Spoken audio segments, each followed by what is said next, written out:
Welcome to Quarantine History of Otter Tail County. I'm your host, Chris Schuelke from the Otter Tail County Historical Society. And today, on this sultry July day, we are in Dalton, standing in front of the old Dalton Community Center, now dubbed the Dalton Opera House by our good friend and owner, Greg Peterson.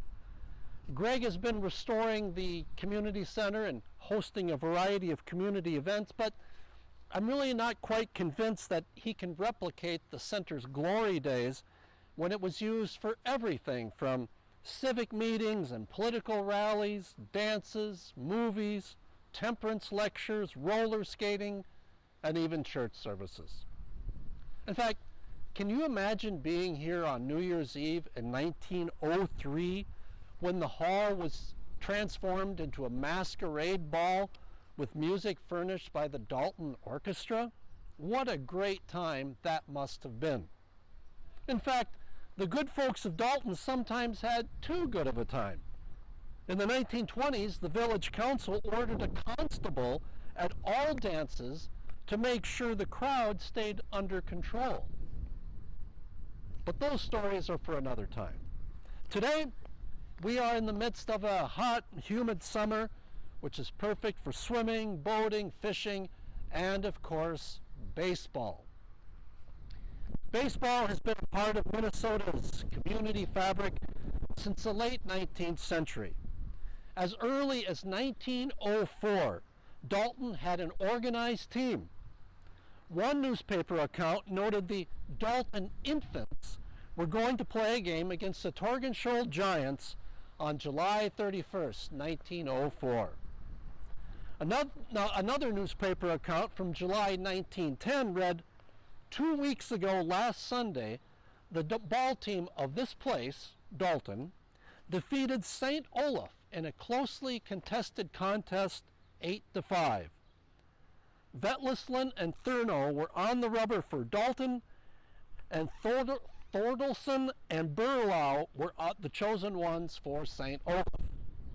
Willie Rustad made quite a hit with the crowd as a fair and square umpire.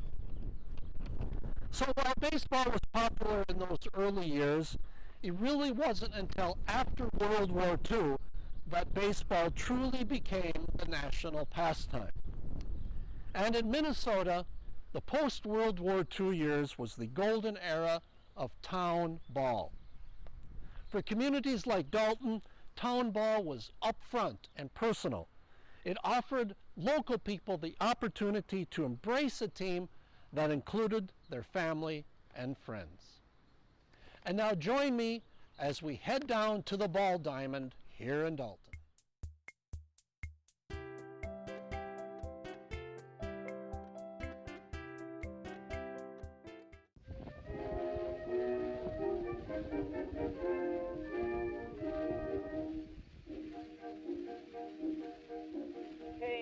Katie was baseball mad, had the fever and had it bad. Just to root for the hometown crew, every school Katie flew. On a Saturday, her young beau called to see if she'd like to go to see a show, but Miss Kate said no. I'll tell you what you can do. Take me out to the ball game, take me out with the crowd. Oh, buy me some peanuts and Cracker Jack. I don't care if I never get back. Let me root for the home team. Dalton's town ball era began in 1945 when Charlie Searles got a team together.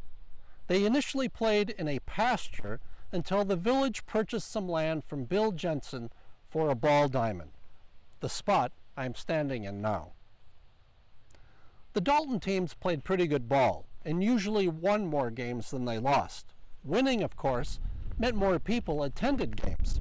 In fact, there were instances when the crowd got so loud that farmers threshing in nearby fields often abandoned their work and came to see the ball game.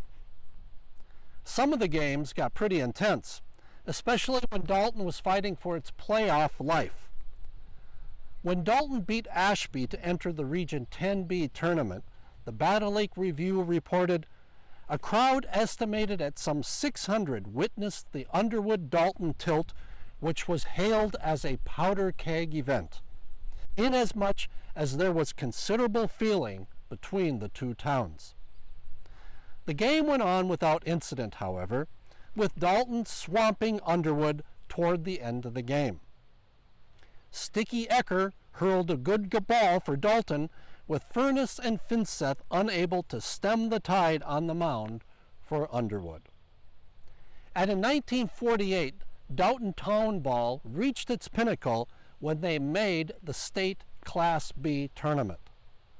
To get there, they battled Ashby in an epic 13-inning contest.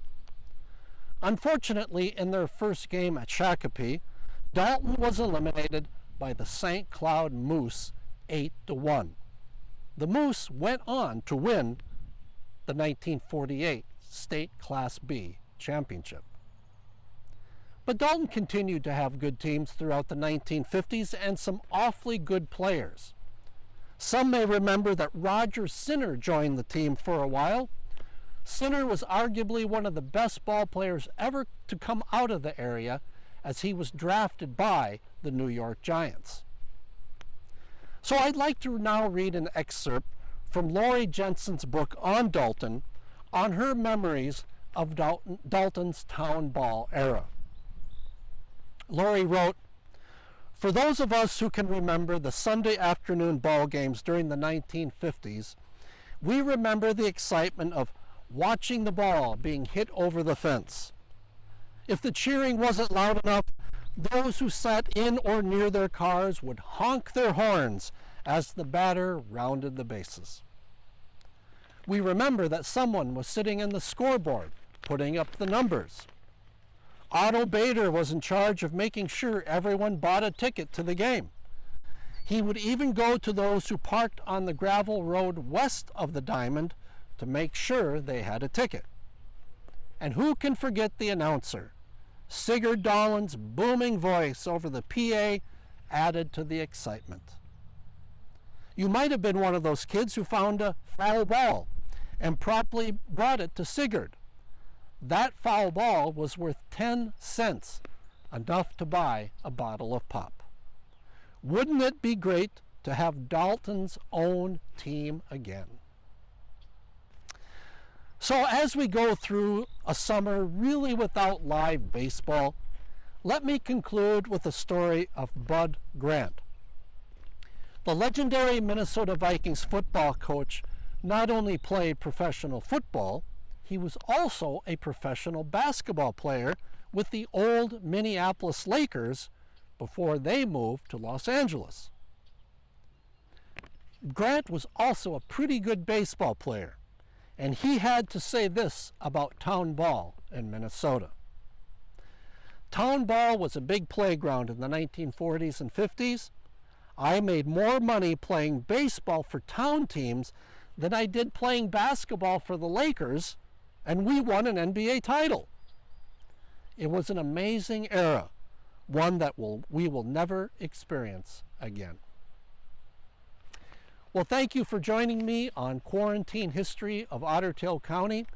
Have a safe 4th of July holiday. Enjoy the summer. Remember to check out our YouTube channel and also to support the Otter Tail County Historical Society. Thank you again, and we'll see you later.